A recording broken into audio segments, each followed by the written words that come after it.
got them problems anymore. Yeah. We see them like in full visitation. You know, how they look like when they was a youngster or how they are now. And we have so many problems with different religions, like whether they're Jewish, Catholic or whatever. We are all the same people. You know, we all believe in that same person, excuse me, which is God. Yeah, You know, it's all the same energy. yeah, it's all the same energy. And we have so many problems with the Church of England who don't believe in what we do. I don't imagine. Last I heard, it was like consorting with the devil. Did they still use that term? Yeah. Oh, yes. I've had. I went to. It was a meeting that I went to, and it was like spiritualism in the workplace. And he said we mustn't judge people by their religions at all. He said, but I don't like spiritualists. He said they're evil. Nice. I had to walk out because I really, really did want to say something, but I had to keep my mouth shut, really. You don't want to stir up a lot more trouble. Yeah. Fair enough. But is there a huge conflict? Because I know here people are very afraid of what we do.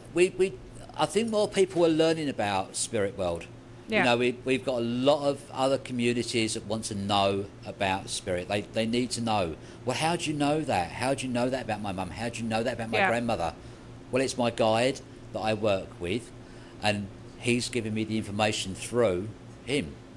Mm-hmm. And that's what people don't realise, how we communicate with spirit.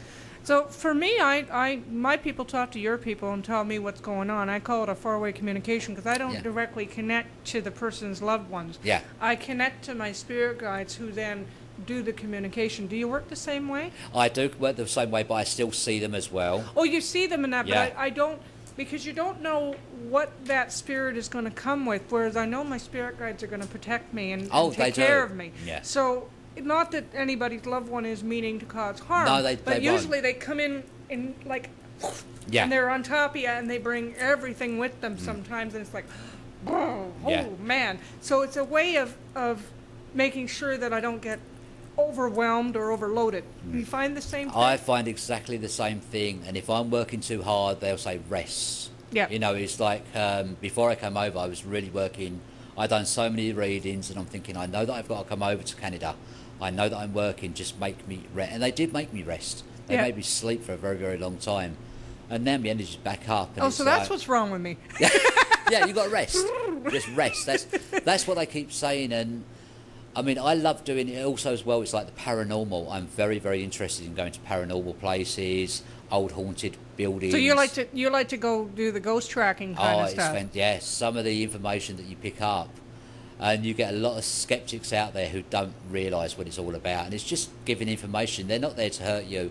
And if they want to stay on that land, let them. Do not. You know, there's an article in my magazine, in my book. I've actually been pushed by a spirit.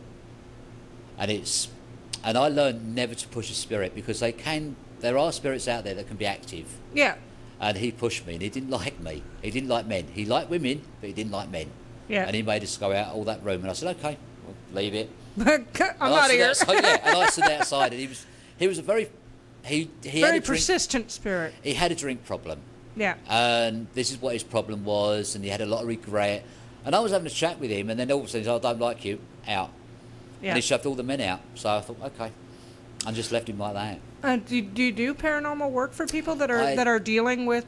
I haven't done it for ages, but people ask me, but I haven't. Because I'm so busy, I really haven't got the time to do paranormal, or I'd like to. I get a lot of people who want to do house clearings, and I keep telling them that, you know, I can come in and I can ask spirit to leave, I can do certain things, but it's up to you to claim your space and sort of let them know that this is okay or that's not okay, and to help them move on. We done a house clearance, me and my friend, and we went in there, and the woman said, well, I've actually been playing around with an Ouija board.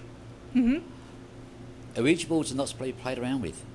I do use it to show them a teaching tool, but I show them how to protect themselves properly, and I show them why it works. Yeah. But it's the most slow and arduous process, and it's like spirits like, what are we doing? Unfortunately, in England, people don't know about Ouija boards. They don't know how to protect them. They get them off of the internet.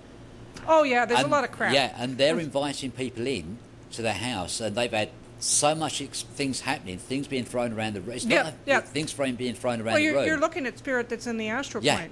And they don't realise what it's doing. I've seen my teacher told me that she actually saw a glass rise and just shatter in the air, and that was through someone playing around with the Ouija board. Oh yeah.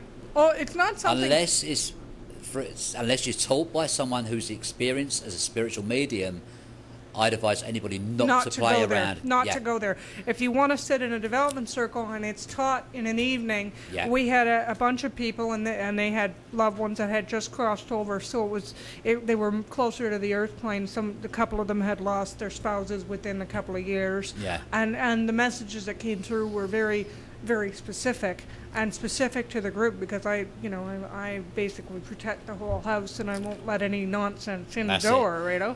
But how I got started though was fooling around with the Ouija board and got the bejesus scared out of me, you know. Yeah, I've seen it. Years ago. I mean, I think I was 15, and that's when I had seen a lot of things in spirit, but we all muck around with it. It's not recommended, Indeed. but most No. people I think start with things that they Like don't that. know. That and the tarot, they don't know What they're it's doing. It's about protection, because the tools are not inherently evil. It's the energy that you allow to connect to you, the energy of the spirit realm. That's why we always say a prayer before we Yeah. go into anything like that, and we end the prayer thanking our spirit guides and the spirit people that are around us wherever we are. Yeah. We thank them. But even though, I saw on an internet the other day that I think it was an old either Toys R Us. It's in the toys section. Yeah, in the toy, selling them for 7-year-old, ideal for 7-year-olds. They were selling Ouija I know. boards. I Yeah. have one at home, and I saw it was on the box. And I a went, pink one for girls. And I Yeah. just could not believe what I saw. Yeah, well, people assume it's a toy. Yeah. It is marketed that way. I think I got one when I was 12. Yeah. So my parents, it was like, I guess I wanted one, so they relented, and by the time I was 15, I wouldn't go near it. Yeah. And it took me many, many more years to understand what had occurred. People will learn by their experience. Oh yeah, I have no regret in learning by the experience, but if I could save people some of that trauma and drama, Yeah. So you talk about a specific spirit guide that you have. All right, yeah. Okay. What we're going to do is we're going to take a quick break. Yeah. You're listening to Psychic Street Smarts, and I'm Catherine McDonald, and we're talking to John Schaefer